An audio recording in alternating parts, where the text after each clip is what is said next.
My dear students, I hope you all are doing well. So today we are supposed to start from the topic causes of low efficiency of labor in India. So when we compare our Indian workers with the developed countries workers or developed nation, okay, when we compare the labor of our country and the labor of developed countries, we can find some difference, and the difference is that, okay, difference is that Indian laborers are less efficient in comparison with the developed countries. One of the studies says that, okay, US laborers are 3 times efficient than the Indian laborers. For example, one task is suppose the task is given to the workers. So in order to complete this task, if you talk about Indian laborers,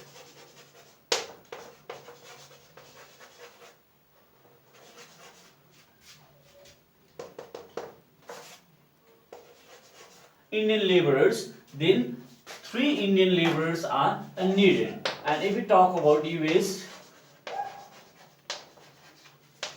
only 1 laborers are needed. So the task is same, okay, the task is same, but US labor requirement is only 1, whereas in our countries the labor requirement is 3 to complete the same, okay, same task. So this says that Indian laborers are not much efficient in comparison with the US laborers.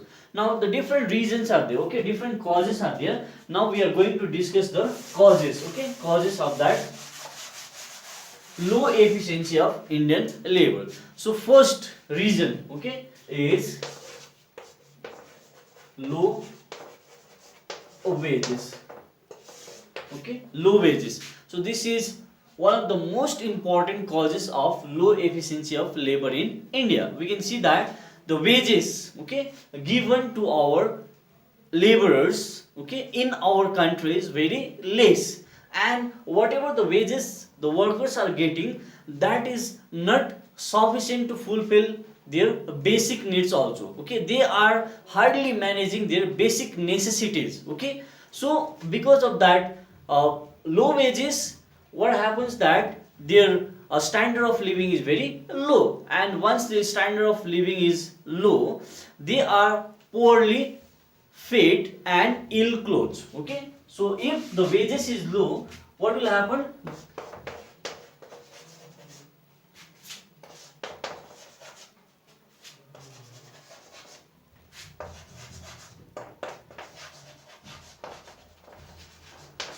Okay, these are the two outcomes. If the wages are very less, then the Indian workers or the laborers will be poorly fed and ill clothes, and that hampers their standard of living, okay. As such, the workers are not in a position, okay, because of these low wages, the workers are not in a position to keep themselves mentally and physically fit. Once again, if the wages is less or wages is low, Indians worker will not be able to fulfill their basic needs, and if somehow they are managing to fulfill their basic needs, they are not in a position to keep themselves, okay, physically and mentally fit, because their standard of living is very low, they are poorly fed, ill clothes, and that hampers their efficiency to work. That's why the efficiency of Indian workers is very less.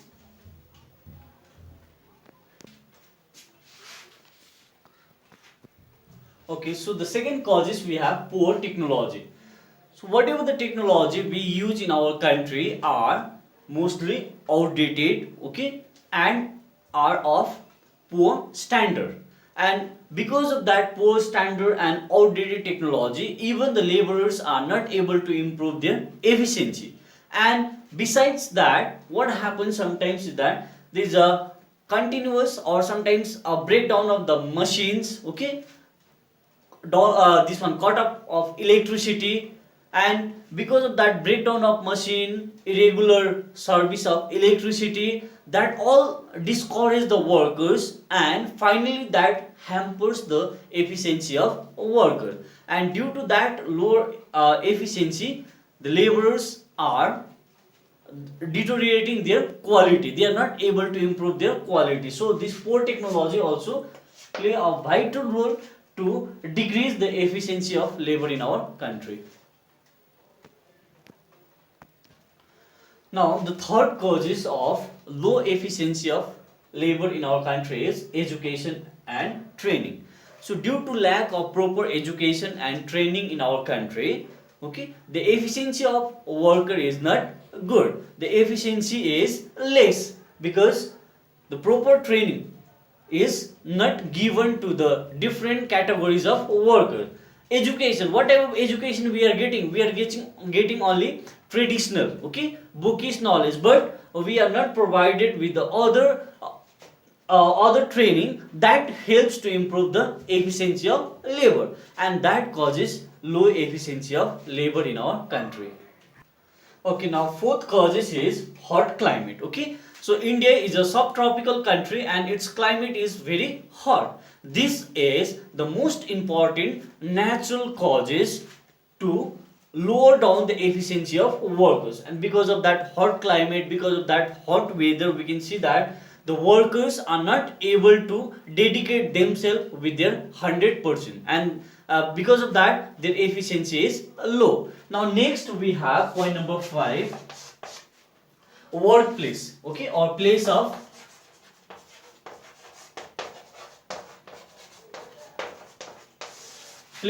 work is also one of the important causes to decrease or to lower down the efficiency of laborers in our country. We can see that wherever the factory is there, they are not providing the basic facilities, there is no drinking water facilities, okay, and the space for the movement of machine as well as for the movement of labor from one place to another place is very less. That means space is very less, and because of that less space, they are not freely moving from one place to another, or they are not carrying out their work with their efficiency. So this place of work, okay, whether that place is hygienic or not, whether they have provided the proper toilet facilities or not, so that also matters a lot to affect the efficiency of labor. And this workplace also affects the efficiency of labor because they are not provided with the better facilities,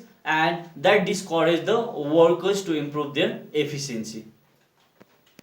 Okay, next topic we have suggestion to improve the efficiency of labor. So what we will suggest, okay, to improve the efficiency of labor. So the various suggestion, okay, various suggestions that can improve the efficiency of labor are: number 1,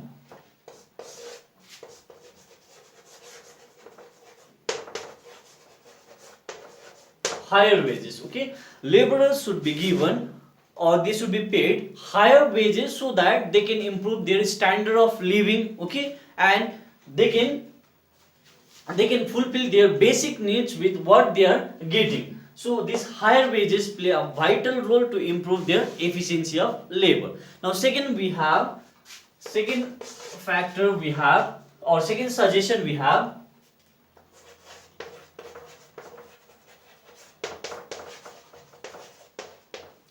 working condition or working place. So they should be provided with the better facilities, okay, and the working condition should be also improved, then only that will increase the efficiency of labor. Now third factor we have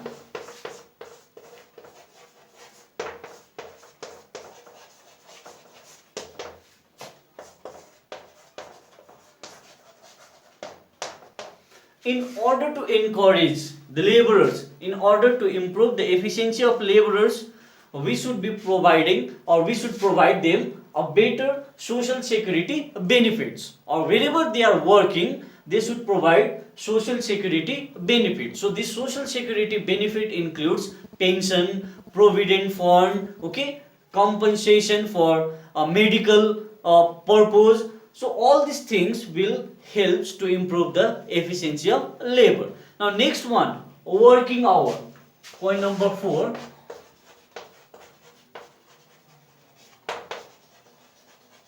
Working hours. So working hours should not be more than 8 hours, okay, so that they will not feel tired.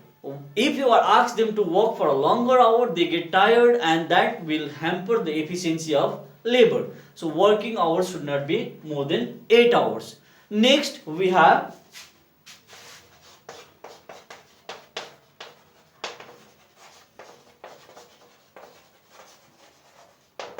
next suggestion to improve the efficiency of labor is technical education. They should be provided different types of technical education, okay, wherever they are working, whatever may be the categories of job, for each and every categories of job they should be provided with this technical education, and this technical education will helps to improve their efficiency, and that will make them more experienced in their particular field. So these are the suggestions that helps to improve the efficiency of labor in our country. Okay, next topic we have division of labor. Okay, so by division of labor we mean specialization in a work, or the separation of work process into number of tasks. We can say that by division of labor will mean specialization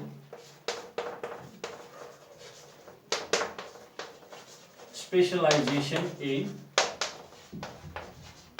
a work, okay, or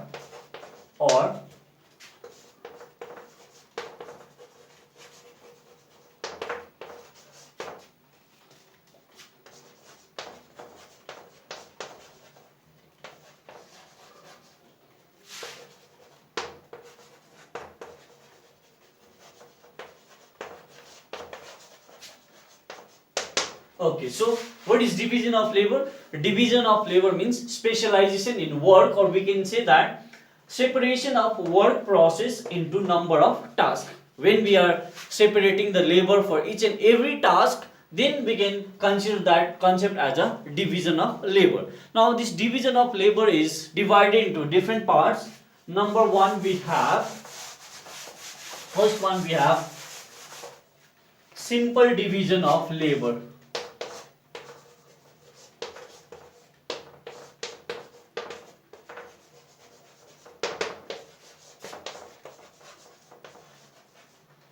Or this simple division of labor is also called product based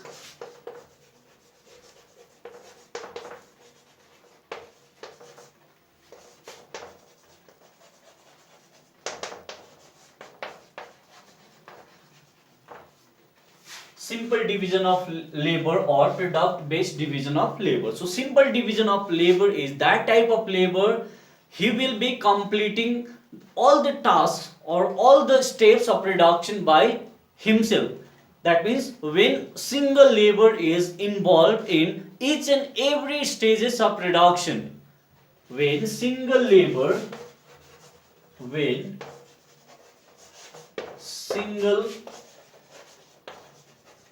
is involved in each stages of production is called simple division of labor or product based division of labor. I will give you various examples related to this. Suppose say a farmer, okay, farmer will be involving himself, okay, in each and every stages of production, starting from preparation of land, okay, starting from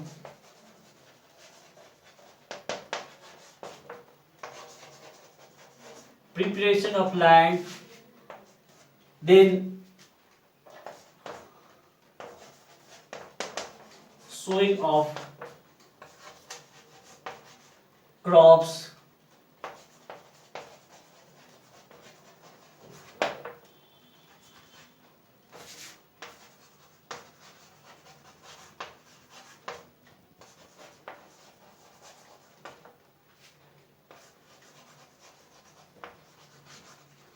Okay, suppose say a farmer, okay, farmer when he is involving himself in each and every stages of production, then that type of labor, division of labor is called what? Simple division of labor. So best example is farmer. Now farmer, he will be doing each and every stages starting from preparation of land. So first step he has preparation of land, after that sowing of crops, okay, then removing of unwanted weeds, and after that harvesting. So when he is involved himself, or when he is involving himself in each and every stage of stages of production, or if all the task is done by a single labor, okay, each and every task is done by a single labor, then that concept is called simple division of labor. Now I'll give you one more example. Suppose say a doctor, okay, doctor starting from treatment, testing of different or diagnosis of disease sector, everything is done by single labor, then that can be also considered as a simple division of labor.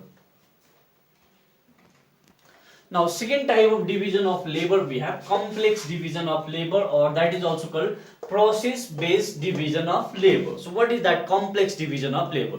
So complex division of labor is that type of labor, okay, in each and every stages of production, okay, in each and every stages of production, different laborers, okay, different specialized laborers are involved to carry on the production. So that type of division of labor is called complex division of labor. I'll give you one example. In modern economy, let's consider a garment factory, okay.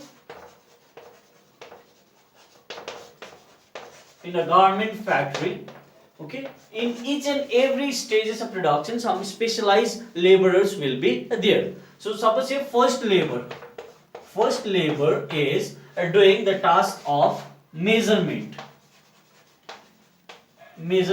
of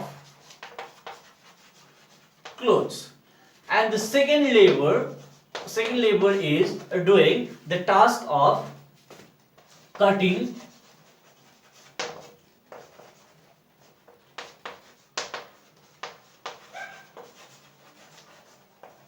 the piece of clothes, and the third labor is doing the task of sewing, and suppose a fourth labor is doing the task of fitting buttons, and suppose a fifth labor is doing the task of irons, etc. So what we can see that in each and every stages of production, different specialized laborers are involved, okay. So that type of production, okay, or that type of division of labor can be considered as a complex division of labor. As we have seen that the first labor is doing the task of measurement of clothes, second labor is doing the task of cutting the piece of clothes, and the third one is specialized in sewing clothes, and the fourth labor is specialized himself in fitting buttons, and the fifth one is doing the irons, okay. So in each and every stages of production, we can see that the different specialized laborers are involved. So that type of division of labor is called complex division of labor. I'll give you one more example. Suppose in a car factory, in order to fit the different parts of a car, if different specialized laborers are working there, then that can be also considered as a complex division of labor. Suppose a first labor, okay, in a car factory, suppose a first labor is doing the task of fitting wheels of a car, okay, and the second labor is doing the task of fitting, suppose a fitting dynamo, third labor is specialized in, suppose a fitting brakes. And fourth one is specialized in, suppose say, fitting window pane. Okay, and the fifth one is specialized in fitting, suppose say, lock. So we can see that in each and every stages of production, different laborers, different specialized laborers are involved. So that type of division of labor is called complex division or process based division of labor. Now the third type of division of labor we have geographical division of labor. So this geographical division of labor, sometimes due to some reasons, the production of certain good takes place in a particular state, particular country, or in a particular area due to specific region, and that type of division of labor can be considered as a geographical division of labor. I'll give you a few examples. Like in UP, okay, UP we have sugar mill. Sugar mills are in UP. So the laborers, those who are involved in this sugar industry, they are considered as a geographical division of labor. Similarly, jute factory, okay, or jute industry in Bengal. So particular state, Bengal, means the laborers from that particular region are specialized in their particular job. So that type of labor can be categorized into geographical division of labor. I'll give you one more example. The helpers, okay, helpers or the porters, those who are near the base camp of Mount Everest, okay, they are helping the climbers, those who are going to climb the Mount Everest. So they are the specialized labor, or they are the geographically division labor for that particular area, that is Mount Everest. If I take some laborers from maybe Delhi or Gujarat and ask them to work there, they won't be able to complete their tasks. So the one who is specialized in their particular region, particular area for the particular job, that can be categorized as a geographical division of labor. So the laborers, those who are working near the base camp of Mount Everest and helping the climbers, so they can be categorized as a geographical division of labor. Similarly, we are talking about state, country, or some specific area. So sugar mill is in UP, okay, sugar mill is in UP. So the laborers, those who are working in the sugar mill, can be considered as a geographical division of labor. Similarly, we have taken the example of jute industry is in Bengal, okay, Bengal. So those who are working in jute industry, they can be considered as a geographical division of labor.